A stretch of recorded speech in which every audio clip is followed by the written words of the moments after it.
The most shocking death scene of 2025 just dropped on Netflix. This show completely blew me away with the scope and production, and it is American Primeval. The show really knows how it ties together themes of survival, religion, and the brutal reality of frontier life. Let's break down why almost everyone dies in this show and what it all means. We got multiple storylines colliding in the most devastating ways possible. From Isaac's noble sacrifice to save Sarah and Devin to the tragic Romeo and Juliet style ending of Jacob and Average. But here's what makes this finale so brilliant. Every death serves a larger purpose in telling the story of America's violent times and beginning. We got Brigham Young burning down Fort Bridger to protect his religious vision, and the Shoshone fighting to preserve their way of life, and characters like Sarah and Isaac just trying to survive in this unforgiving world. Every conflict comes down to people fighting over what they believe in. But here's what's fascinating me the most. The way the show connects personal tragedy with the larger historical moments and the forces. For example, take Isaac's story. This is a man who lost everything and finds redemption and power through protecting Sarah and Devin, only to die saving them one final time. It's heartbreaking, but it perfectly captures the show message about the cost of survival during this time in the American frontier. But don't forget to like and subscribe for more breakdowns into your favorite shows. What makes American Primeval such a powerful and haunting exploration of America's violent origins? The show brilliantly connects together multiple storylines that all center on one core theme: survival at any cost. This need for survival is shown in different ways. First, let's break down what makes this show so unique. It's set in 1857 Utah, and we're not just dealing with typical Western story. The director Pete Berg and his team have created something much darker and more complex, and the production is just incredible. As he said, their worlds are coming to an end, and boy does that set the tone for everything that follows. And I said that there's some stories connecting. Well, what's fascinating is how the show connects three major groups of fighting for survival: the Mormons under Brigham Young, who are willing to shed blood to create their own religious utopia, even their own people; the Shoshone tribe led by Winter Bird, desperately trying to preserve their culture, and as we see, they die at the end; and individual survivors like Sarah and Isaac, each running from their own demons and the many things along the way. But here's what really sets this show apart. It's not just about the violence. Something that I saw online, how the executive producer said, and he put it perfectly, about how it's an anti-nostalgic, fruitful look at our history. The show strips away all those rose-colored glasses we usually see in Western to show the real violence of how literally anyone could die. The creators actually went into production not knowing who will live or die. As Berg reveals, they had multiple options, from nobody dying to all of them dying. This really drives home how life was on the frontier during those times. I mean, Berg points out that even walking 20 feet into the woods to go to the bathroom could be a lethal experience. Talk about the experience of me sitting in the toilet watching TikTok and then a wolf eat my ass. Hey yo, what the fuck? But what I find absolutely fascinating is how they maintain historical accuracy while telling these personal stories. They had military consultants, Mormon consultants, trappers, and so on, all to ensure every detail felt authentic. And let me tell you, it shows in every frame. The reason why I love this show so much is because of this. And another fun fact about the show, speaking of traditional Western, and you won't believe how they filmed that Mountain Meadows Massacre. It took 4 months of planning and 280 actors, but we'll get to that incredible sequence in a moment. So let's break down the fascinating web of characters in the series and how their goals create this incredible power of conflict. Each character is fighting their own battle, and the way the stories intersect is absolutely mind-blowing. So let's start with Sarah, played by Betty. Here's a woman who initially seems just to be running away from the murder charge in Philadelphia, trying to get her son to safety. But what's fascinating is how her journey becomes about something much deeper, discovering her own power as a woman and a mother.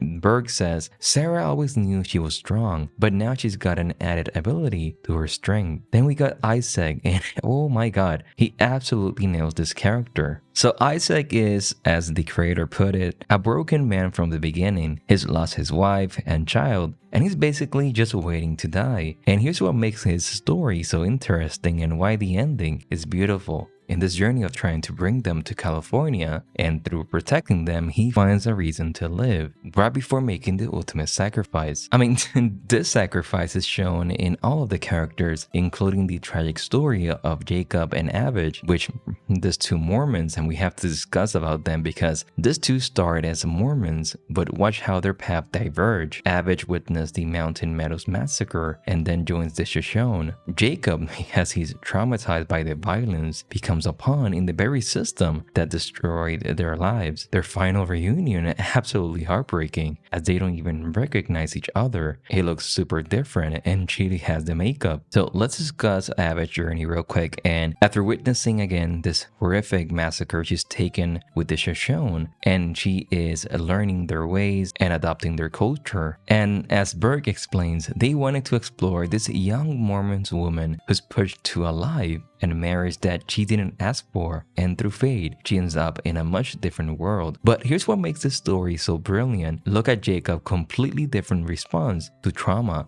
After being almost killed, he literally becomes a weapon for the very people who destroy his life. This guy is so broken that he joins the Nabu Legion, hunting for the wife he doesn't realize has found a new path. And oh my goodness, that finale, when Jacob outshoots Average because she's wearing war paint, it's like Shakespeare meets the American frontier. The creator says, it's an appropriate, beautiful, tragic reunion. And I cannot agree more. I mean, think about it. They die in each other's arms, victims of the very violence that tore them apart. We actually thought, and I actually thought, that they were going to be together and live, but no. The meaning here is so powerful. It shows how violence doesn't just kill people, it destroys identities, relationships, and fate itself. Their story shows the larger tragedy of America's founding, where ideological conflicts are neighbors, friends, and even lovers against each other. We cannot forget about Two Moons, this incredible character who is hope for the future after she kills someone, showing how new bonds can form even in the darkest times, which is actually so awesome to see her relationship with Devin and Sarah. So we got this fascinating clash between Brigham Young vision and the US government expansion plans. The stakes, nothing less than control of the entire Utah territory. Here's what makes this so incredible. Fort Bridger was not just some random trading post. It was the strategic location that could make or break both sides' plans.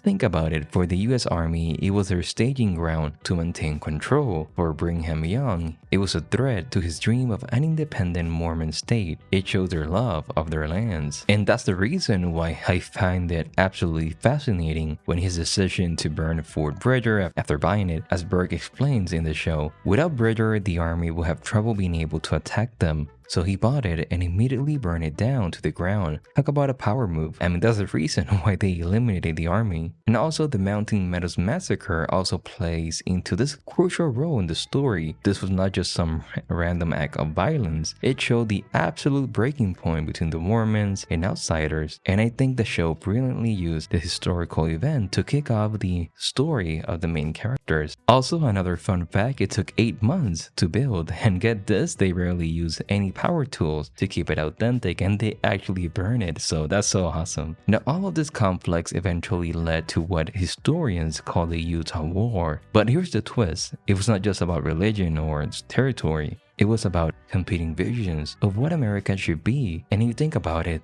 like Average said, sometimes people think the opposite of what they should. Like you think about war, the other person thinks about war and God, and the other the same. So what happened next? So let's break down how this, the ending pretty much of the burning of the fort set up the Utah War. So here's what happened in real life. In 1857, President James is not happy with Brigham Young basically running Utah like his own personal kingdom.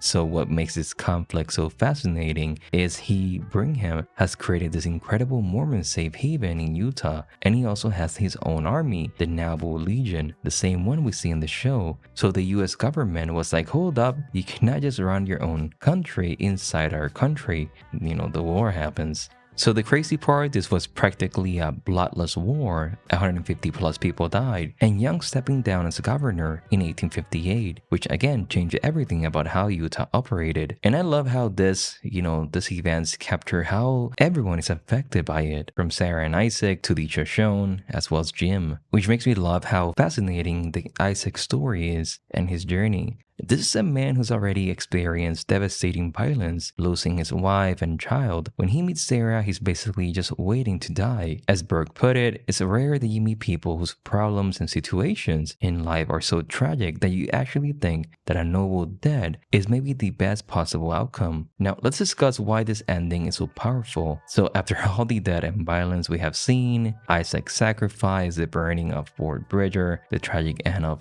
Jacob and Abish, as well as the shown, we got this moment of hope. As Berg put it, Sarah finally realized, hey, I can survive. I'm going to be responsible for my son and this young girl. So what makes this scene so beautiful is how it shows a complete transformation for all the characters. Sarah is no longer running from her past. She's choosing her future. Devin rejected his absent father for the family he's found in 2 Moons. She has discovered a new kind of tribe. And what I find absolutely fascinating is that they're choosing literally riding away from civilization and choosing California over Crook Springs. They're rejecting, that was the goal, but they're rejecting the established order. It's like they're saying, we're going to write our own story now. The symbolism is just beautiful. So in the end, this show and all the tragedy and violence was one of my favorite shows already for the year. So hey, starting in a good foot. But what are your thoughts on American Primeval? Leave your comments below. My name is Christian from Being Premiere, and I will see you in the next one. Bye-bye.